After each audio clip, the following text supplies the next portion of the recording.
Hey, what is up, everybody? I am here to give you guys the Adventures of Tom Sawyer Read Aloud series. This is going to be chapter 13, and this chapter is called um, The Young Pirates. It starts on page 95 and ends on page 102. And I know I've been slacking on doing this video. I've just been really busy trying to get videos prepared on my other YouTube channels. Um, so I just haven't had a chance to really upload as many videos as I would like to here. But now that I've kind of caught up on all the other videos I've, uh, you know, um, made on my other channels, I'm gonna catch up on this series. I have other stuff planned for this YouTube channel, so don't you worry. So I'm just gonna start reading this. I want to get a lot of these uploaded today because I'm very behind or not at all where I want to be in this book. So this I said it started on page 95. I don't need like I said, this chapter is called The Young Pirates. I don't remember if I had said it or not. It's gonna be in the title down below, anyways. So let's just get right into it. Tom's mind was made up now. He was gloomy and desperate. He was a forsaken, friendless boy, he said. Nobody loved him.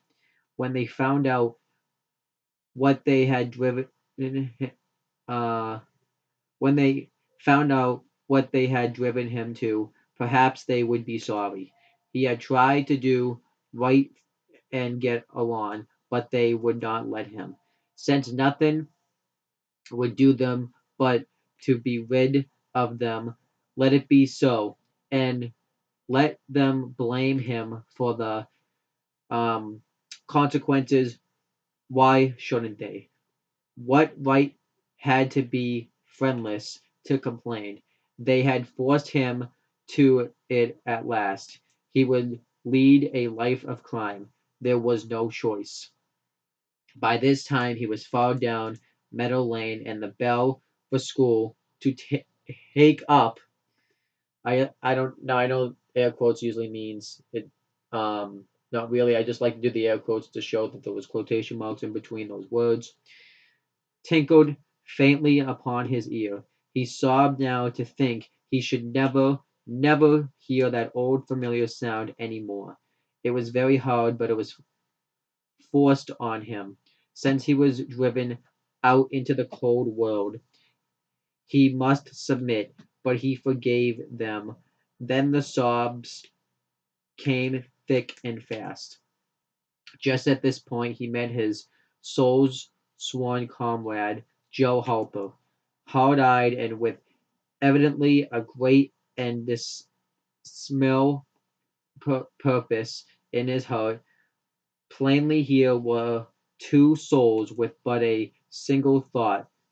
Tom, wiping his eyes with his sleeve, began to blubber out something about a resolution to escape from hard usage and lack of sympathy at home by roaming abroad into the great world never to return, and ended by hoping that Joe would not forgive him.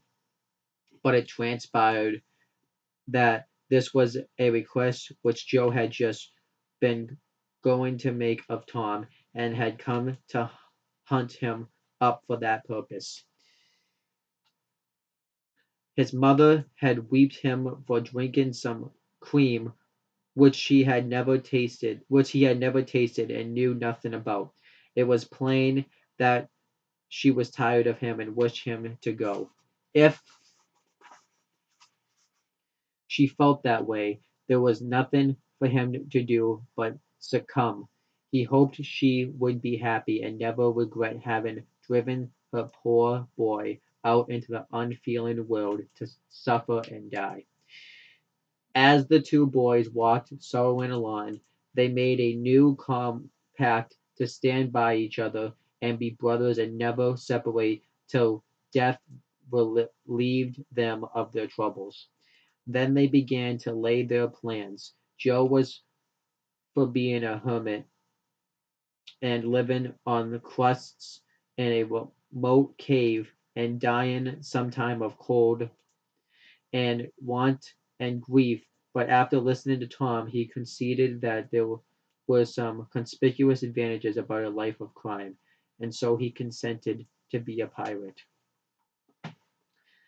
3 miles below St. Petersburg, at a point where the Mississippi River was a trifle over a mile wide, there was a long, narrow, wooded island with a shallow bar at the head of it, and this offered well as a when devious.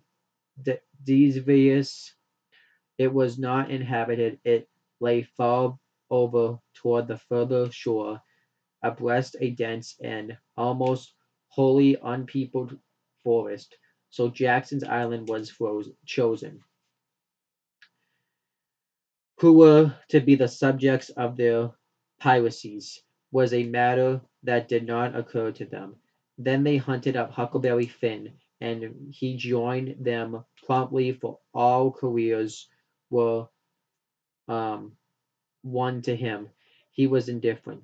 They presently separated to meet at a lonely spot on the river bank 2 miles above of the village at the favorite hour, which was midnight.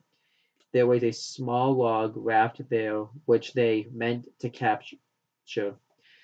Each would bring hooks and lines and such provisions as he could steal in the most dark and mysterious way, as became outlaws.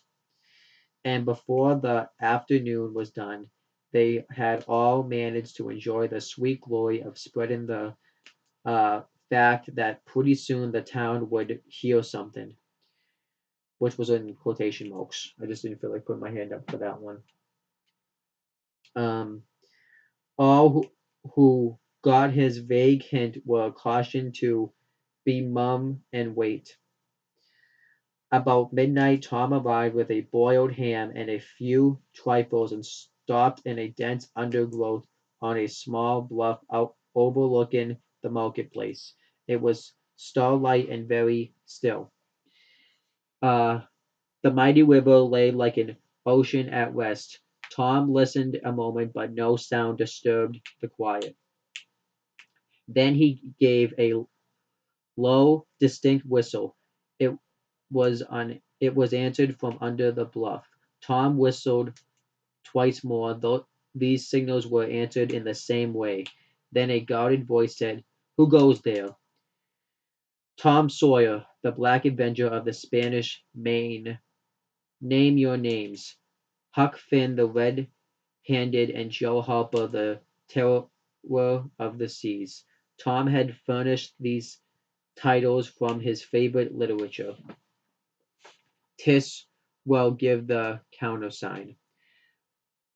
Tom Hoarse whispers Hoarse whispers delivered the same awful word simultaneously to the broadened night. Blood. Then Tom tumbled his ham over the bluff and let himself down after it, tearing both skin and clothes to come extend in the effort. There was an easy, comfortable path along the shore under the bluff, but it lacked the advantages of difficulty and danger so valued by a pirate. The terror of the seas had brought a side of bacon and had about worn himself out with getting it there.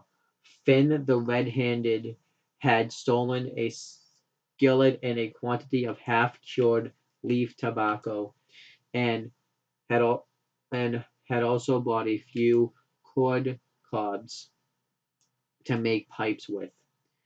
Uh, but none of the pirates smoked or chewed, but himself, the Black Avenger of the Spanish Main, had said it would never do to start without some fire.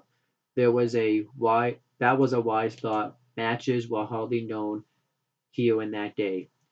They saw a fire smouldering upon a great raft 100 yards above, and they went stealthily thither and helped themselves to a chunk. They made an imposing adventure of it, saying, "Hist! Every now and then, and suddenly halting with finger on lip, moving with hands on imaginary dagger hilts and giving orders in dismal whispers that if the foe, in quotation marks, stood to let him have it to the hilt, because this is also in quotation marks, dead men tell no tales. They knew well enough that the raftsmen were all down at the village, laying in stores or having a spree, but still that was no excuse for their conducting uh, this thing in a unpractical way. They shoved off presently, Tom in command, Huck at the after oar, and Joe at the forward. Tom stood amidships, gloomy, furrowed, and with folded arms, and gave his orders in a low whisper. Luff and bring here to the wind. Aye, aye, sir. Steady, steady. Sir, it is steady it is, sir. Let her go off a point. Point it is, sir. Um, as the boy steadily and moderously drove the raft toward midstream, it was no doubt understood that these orders were given only for style, and were not intended to mean anything in particular. What sails she carrying? Courses, topsails, and flying jibs, sir. Send the whales up, lay out aloft there, have a dozen of ye fore top mastins. Don't know how to say that word. Lively now. Aye, aye, sir. Shake out that mantle gallons, sheet and brasses now, my hoties. Aye, aye, sir. Helium a lee, hard a port. Stand by to meet her when she comes. Port, port, now, men, with a will, steady. Steady it is, sir. The raft drew beyond the middle of the river. The boys pointed her head right, and they then lay on their oars. The river was not high, so there was no more than a 2 or 3 more mile current. Hardly a word was said during the next 3/4 of an hour. Now the raft was passing before the distant town. 2 or 3 glimmering lights showed where it lay peacefully, sleeping beyond the vague, vast sweep of star-gemmed water, unconscious at the tremendous event that was happening.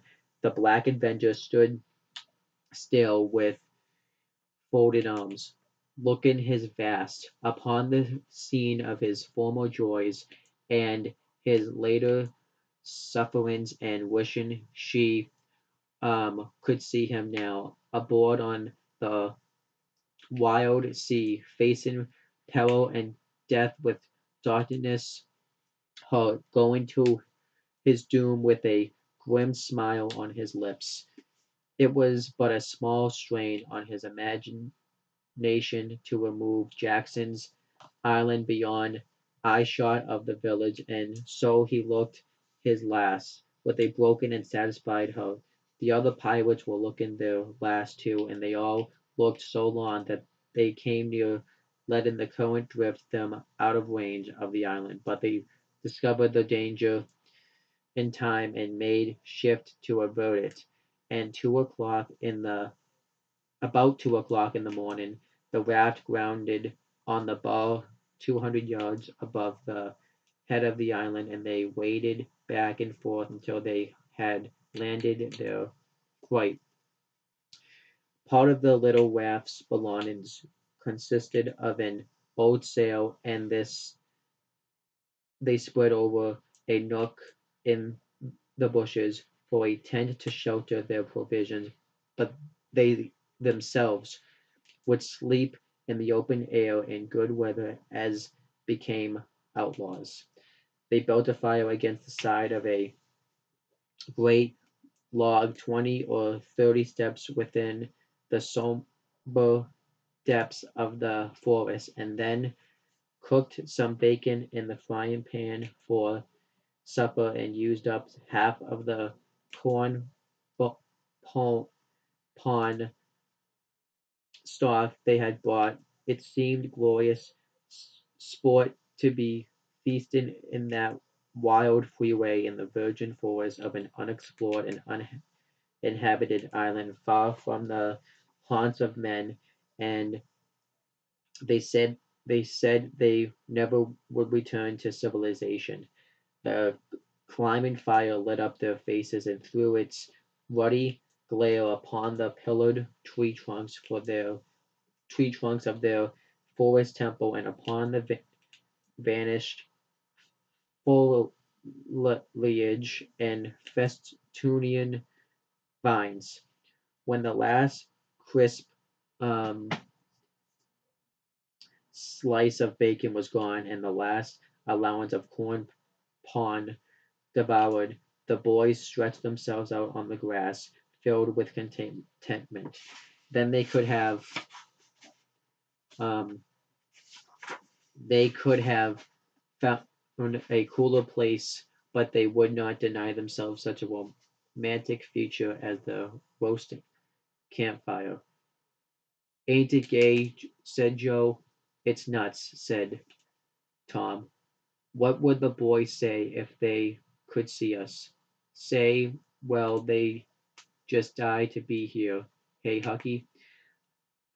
Uh, I reckon so, said Huckleberry. Anyways, I'm suited. I don't want nothing than better this. I don't ever get enough to eat. Generally, well, it doesn't really send that. It says it more southern like, but you get the idea.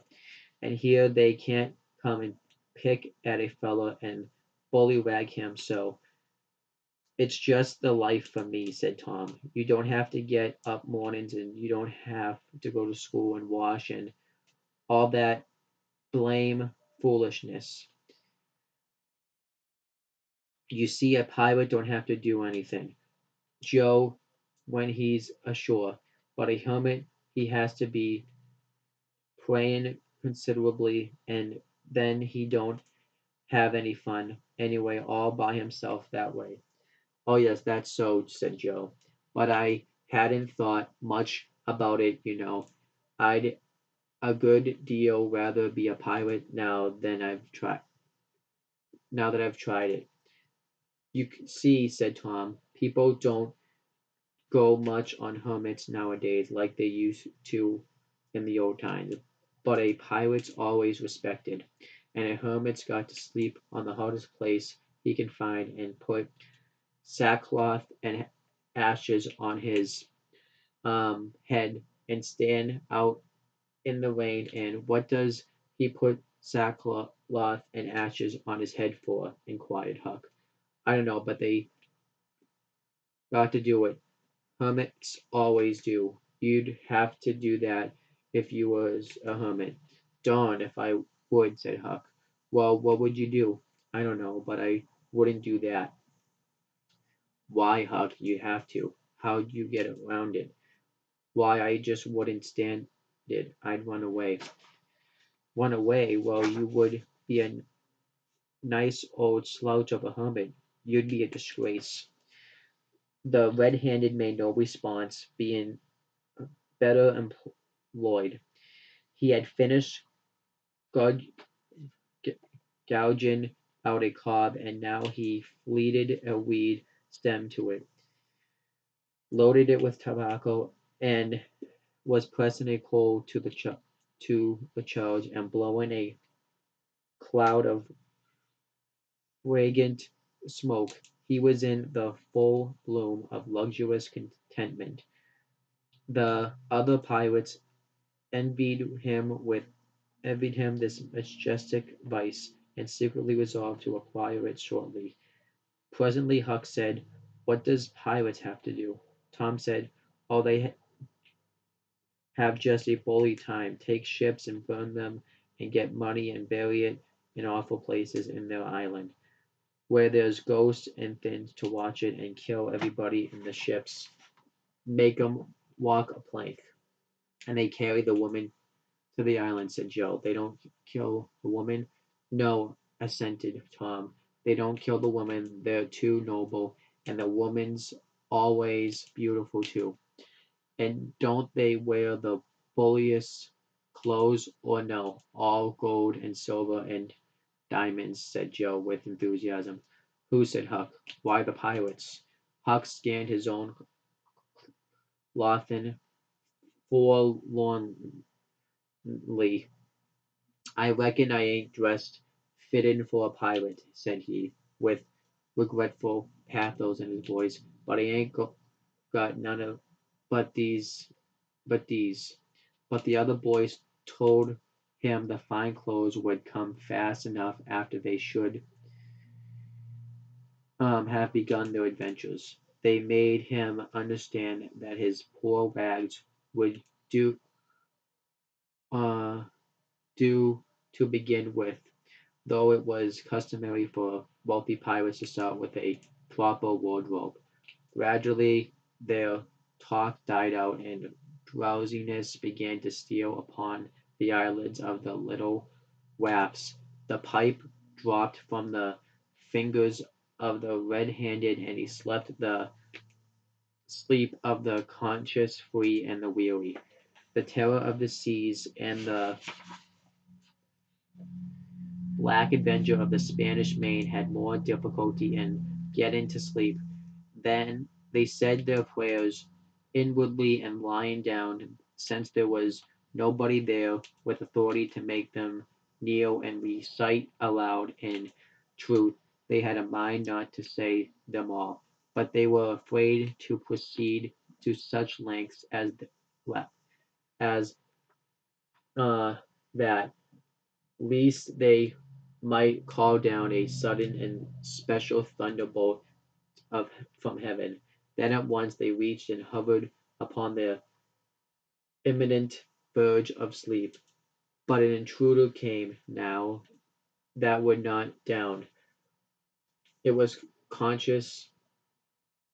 Um, they began to feel a vague fear that they had been doing wrong to run away, and next they thought of the stolen meat, and then the real torture came.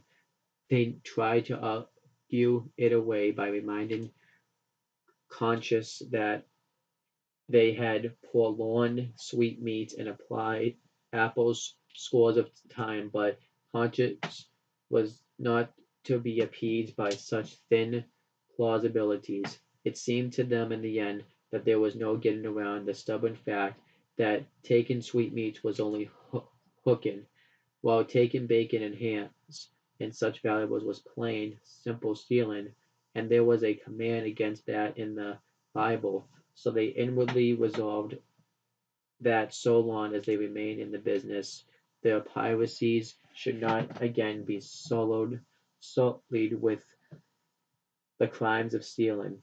The conscience granted a truce, and these curiously inconsistent pirates fell peacefully to sleep. And then that's the end of the chapter. Uh, really good chapter. You know, you finally have Tom Sawyer, Huckleberry Finn, and Joe Harper. Now they finally have become pirates. They ended up leaving St. Petersburg, which I think is really cool. And I thought it was a big jump in the chapter. You know, obviously too now they have become pirates. They got pirate names, and obviously they have the thing where they stole the meat. And since they're religious, they didn't really agree with it, and they agreed that they weren't gonna, you know, really steal anymore. So overall, I thought the chapter was really good. But that's pretty much it for this Read Aloud series. Um, Thank you guys for watching. I forgot to mention it in the beginning of the video, but I'll just mention it now. Make sure you click on the playlist right up there for chapters 1 through 12 Read Aloud series. And also make sure you subscribe to this YouTube channel for more content. Make sure you click on that bell, so that way every time I upload a video on this channel, you'll get the notification for it. And make sure you do the same thing for the CM Brothers channel when you click, and make sure you click on that bell, because every time I upload a video on that channel, you'll get the notification for it. And that's pretty much it, guys. Talk to you later.